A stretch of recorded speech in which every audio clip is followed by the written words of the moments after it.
Welcome to Talk Across America. I'm Doug Miles, and we're here in beautiful Sarasota, Florida.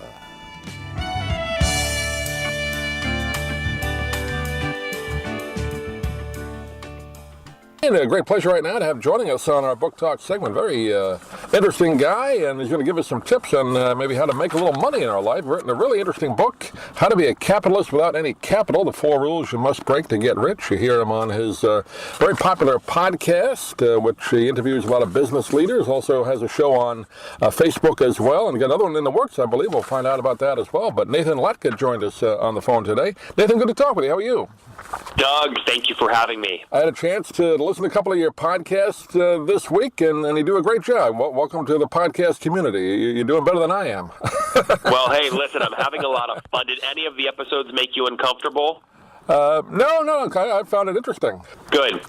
You know, they get sometimes people, because I have CEOs on, I say, what's your revenue? What's your valuation? What do you pay yourself? All this stuff. And sometimes they push back and it gets very heated, but I think the audience likes the numbers, so I always fight for them. That makes good radio at times when you get a little bit of pushback, right? It's a little bit. Stuff, yeah.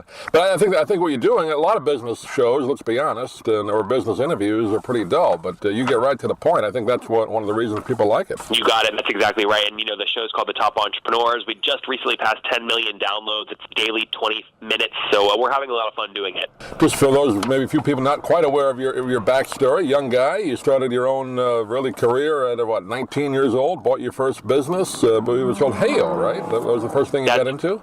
That's right. I was pre-selling stuff in my dorm room when I was studying architecture at Virginia Tech. Ultimately grew that company. And my first $700 sale you see in the book on page 8, the actual script I used to get my first sale with an cold email script. We grew that. And in 2011, you see there, Doug, on page 243, we got a $6.5 million acquisition offer from iContact, which I walked away from because I wanted to keep building the business. And then you see on page 6 my tax returns from the business on page 6 in 2013 when we hit almost $1 million in sales. So the book's transparent. I liked it. That's a bit of my story. I was going to say, that's another thing you don't often see in particularly business-type books. Never. You put it right out there, and that's good. I mean, people want to know a blueprint, and you don't always get that. So you're given a blueprint of what you did exactly. Well, I was very concerned that the title would come off as scammy, and I said the way to beat that is to not talk in hyperbole and theories like a lot of business authors. I said, I'm going to put the stuff in the book, and people can see it. So there's like 40 screenshots, bank debates, income statements, email scripts packed in the book. Before we get into some of the rules you talk about in the book, or the rules not to follow, were you one of those kids, maybe 8, 10 years old, did the either the lemonade stand or the newspaper route? Were you always kind of entrepreneurial as even a younger guy than you are? Oh, Doug, neighbors hated me. I'd sell vegetables. I'd take care of their lawn. I'd take care of the snow when it snowed. You name it, I sold it.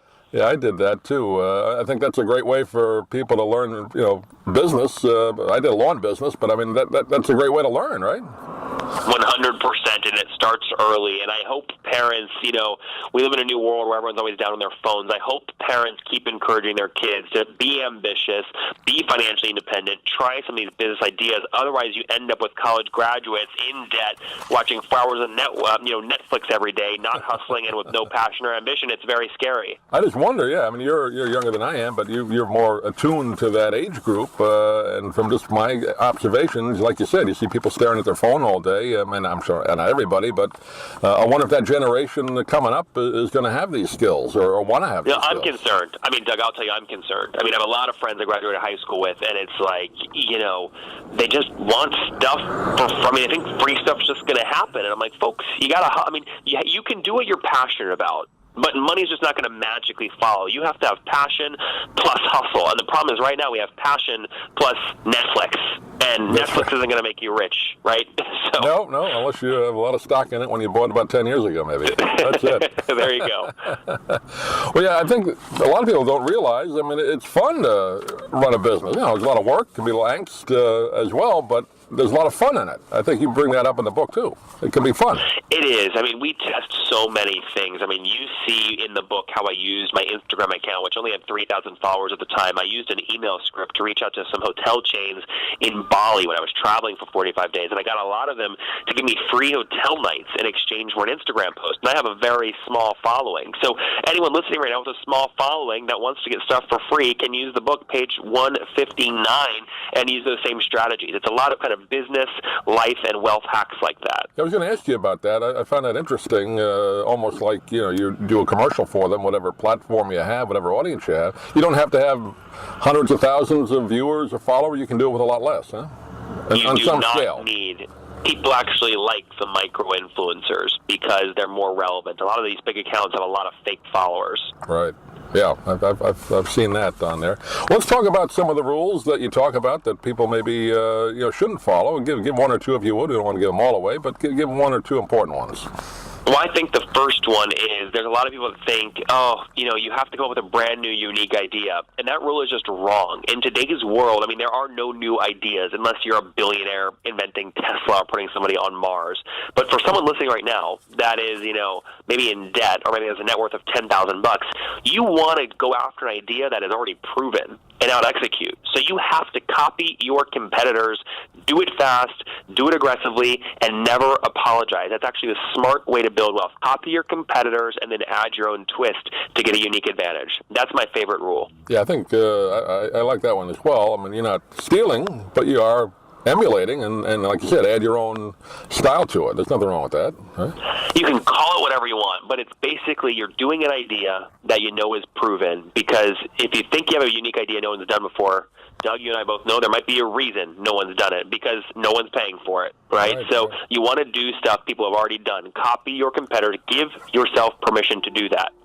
Well, one story I liked in the book, I believe it might have been the same trip you said you were overseas. You bought somebody's lunch truck business, right? You were invested in it live on Facebook. Is it live? Is that what you did it?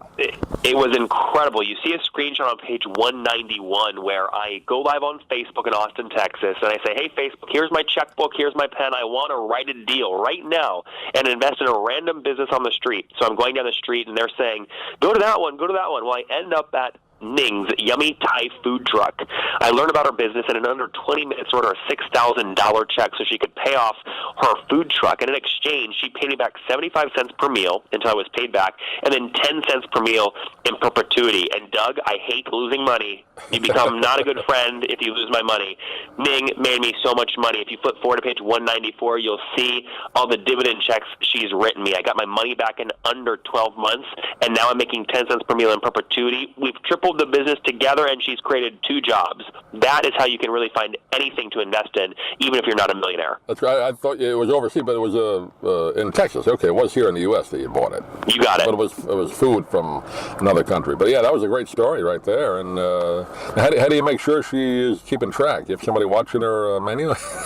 We connect, actually. She uses PayPal or Square or Stripe, so we connect to the payment processors. I was going to say, if you do a deal like that, how do you monitor it? But that's a good way to do it, PayPal. Well, and I can tell very quickly, Doug, when I meet a stranger, can I trust them or not? And I won't write someone a check that I think is going to run away with my money. That's right.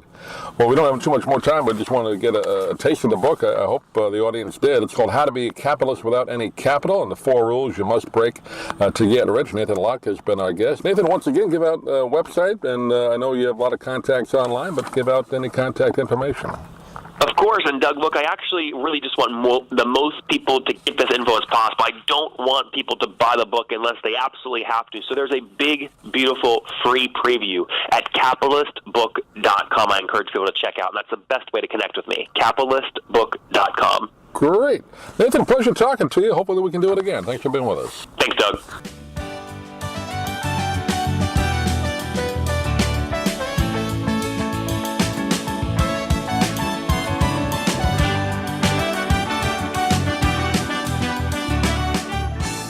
Thank you for joining us today on Talk Across America.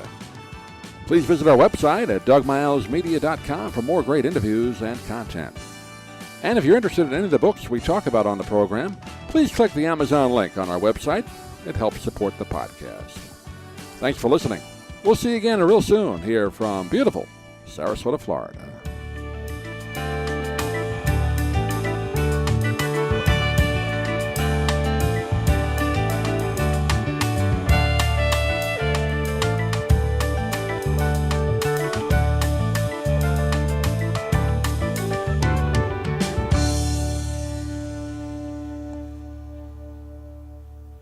I'm Stan Brock. 30 years ago, I formed Remote Area Medical to help people overseas. But then we found generations of families in America isolated by poverty from the health care they need. Together, we can take dental, vision, and medical help to 1 million adults and their kids, right here at home in the United States of America.